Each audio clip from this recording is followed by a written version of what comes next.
To me, the SSD really is the key to the next generation. It's a game changer. And it was the #1 ask from developers for PlayStation 5. I want to focus in on just one number here, which is how long it takes to load a gigabyte of data from a hard drive. A gigabyte is very roughly 20 seconds to load from a hard drive. Now, a gigabyte is not much data. Games are using 5 or 6 gigabytes of RAM on PlayStation 4, so boot times and load times can get pretty grim. All of that leads to the dream. What if we could have not just an SSD, but a blindingly fast SSD? If we could load 5 gigabytes a second from it, what would change? As for time to load a gigabyte, this is next gen we're talking about, so memory is bigger. Instead, we should be asking how long to load 2 gigabytes. And the answer is about 1/4 of a second. I mean, that's amazing. We're talking 2 orders of magnitude, meaning very roughly 100 times faster. Which means at 5 gigabytes a second for the SSD, the potential is that the game boots in a second. There are no load screens. The game just fades down while loading a half dozen gigabytes and fades back up again. Same for a reload. You're immediately back in the action after you die. And fast travel becomes so fast, you blink and you miss it. The primary reason for an ultra-fast SSD is that it gives the game designer freedom. Almost all of us in the room have experienced this, maybe in different ways. Say we're making an adventure game and we have 2 rich environments where we each want enough textures and models to fill memory. Which you can do as long as you have a long staircase or elevator ride or a windy corridor where you can ditch the old assets and then take 30 seconds or so to load the new assets. So when I talked about the dream of an SSD, part of the reason for that 5 gigabyte a second target was to eliminate loads, but also part of the reason for that target was streaming. As in, what if the SSD is so fast that as the player is turning around, it's possible to load textures for everything behind the player in that split second?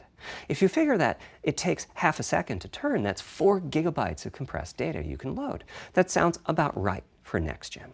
And finally, I'm sure many of you have noticed that after a patch download, a PlayStation 4 will sometimes take a long time to install the patch. That's because when just part of a file has been changed, the new data can be downloaded pretty quickly. But before the game boots up, a brand new file has to be constructed that includes the changed portion. With an SSD, though, no seeks, so no need to make brand new files with the changes incorporated into them, which means no installs as you know them today. 16 gigabytes of GDDR6 feels right for PlayStation 5. The presence of the SSD reduces the need for a massive intergenerational increase in size. So back to the dream of the SSD. Here's the set of targets.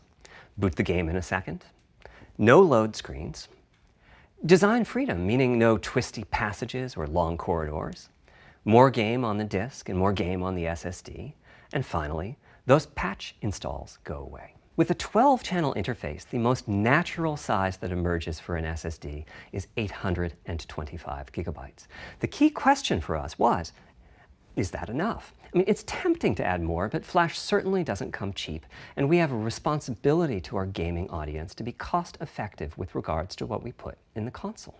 And so we locked in on that 825 gigabyte size, while also preparing multiple strategies so that those who want more storage can add it. Thanks to all of that surrounding hardware, our 5.5 gigabytes a second really should translate into something like 100 times faster I/O than PS4, and allow the dream of no load screens and super fast streaming to become a reality.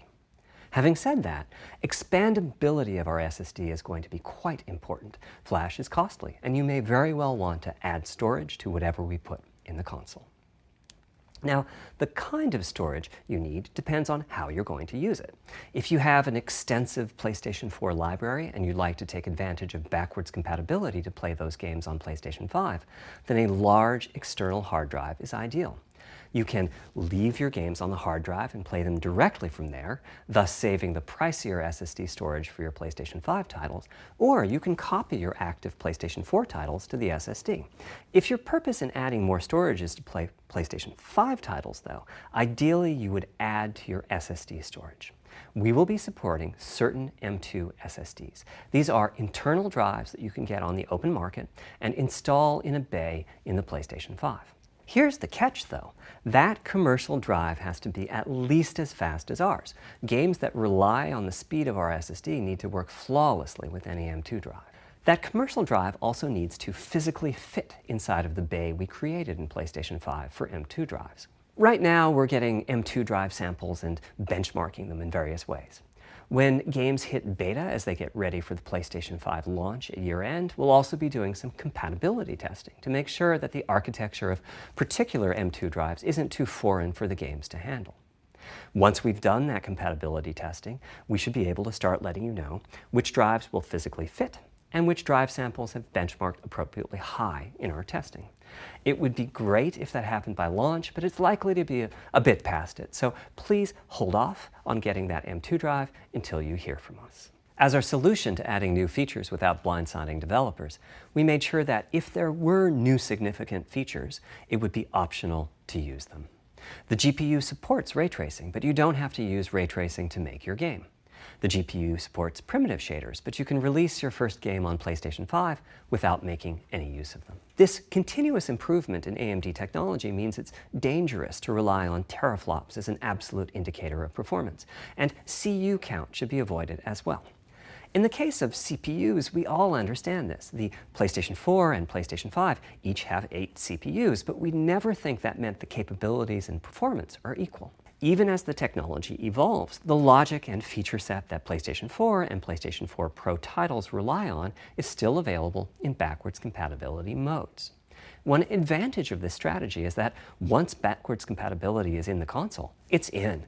It's not as if a cost down will remove backwards compatibility like it did on PlayStation 3. We recently took a look at the top 100 PlayStation 4 titles as ranked by playtime, and we're expecting almost all of them to be playable at launch on PlayStation 5.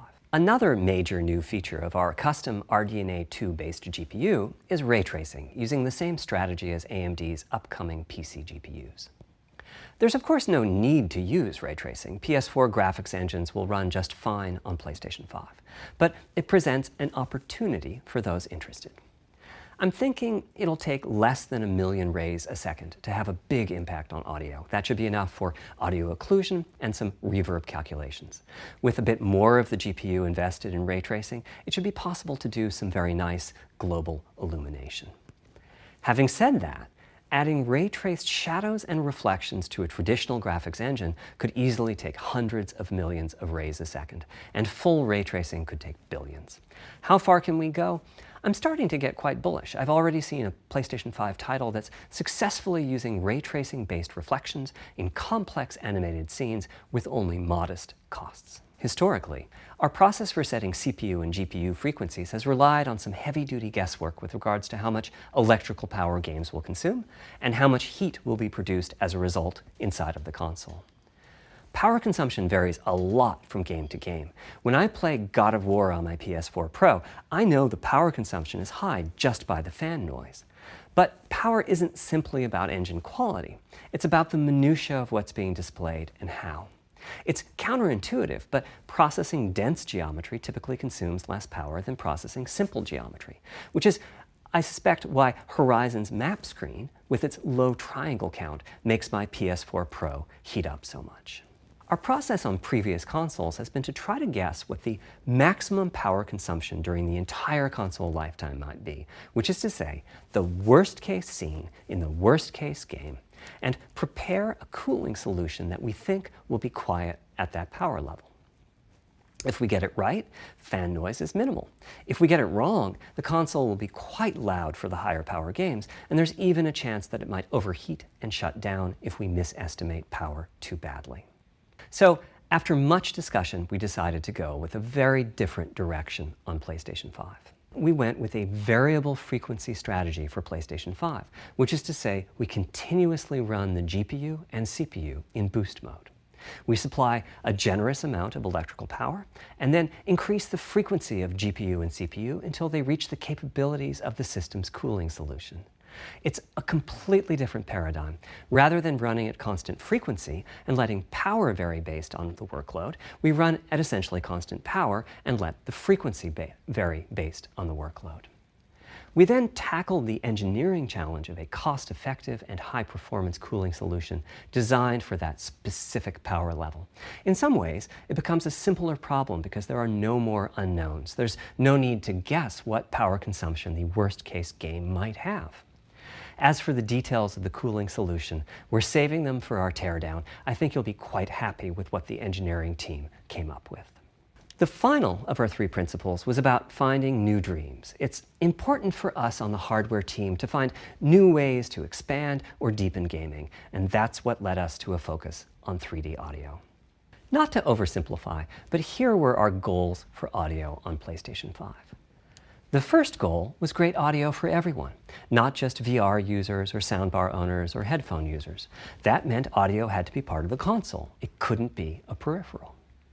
The second goal was to support hundreds of sound sources. We didn't want developers to have to pick and choose what sounds would get 3D effects and which wouldn't. We wanted every sound in the game to have dimensionality. And finally, we wanted to really take on the challenges of presence and locality. Now, when we say presence, we mean the feeling that you're actually there. You've entered the matrix. The way that the sound changes, based on direction and frequency, can be encoded in a table called the Head-Related Transfer Function, or HRTF. Here's part of one. The HRTF is as unique to an individual as a fingerprint is. In fact, you're looking at mine right now. When using headphones and my HRTF, I occasionally get fooled and even think a sound is coming from the real world when it's actually coming from the game. Which means what HRTF you're using is key. I'd like everyone to be able to experience what I'm experiencing, but obviously it's not possible to measure the HRTF of every PlayStation user. At PlayStation 5 launch, we'll be offering a choice of 5 HRTFs. There's a simple test where you pick the one that gives you the best locality. That's just the first step, though. This is an open-ended research topic. Hopefully, I've been able to illustrate a bit about our design and decision-making process today and why PlayStation 5 has the feature set that it does. Now comes the fun part. We get to see how the development community takes advantage of that feature set. I'm hoping for the completely unexpected. Will it come from audio, ray tracing, the capabilities of the SSD, or something else? I guess we'll find out soon enough. Thank you for your time today.